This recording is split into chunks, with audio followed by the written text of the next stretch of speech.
Today we talk about how can you enable this sign or know how you can do that on your Phantom app. So you just follow these ways, then it's going to work with you. So all you have to do in the first, you just go here above your name here, just click on it.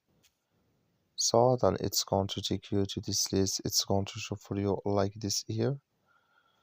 So then all you have to do next, you just go here above this sign, click on it. So when you click on it, it's going to take you to this list here. Then you click here on preferences, just click on it. You come to this list, it's going to show for you like this. So then you click here on notifications, just click on it. You come here to auto balance changes, click in this sign.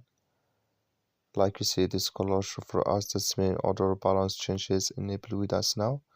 That's all you have to do. Thank you for watching. Don't forget to support us by liking and subscribe.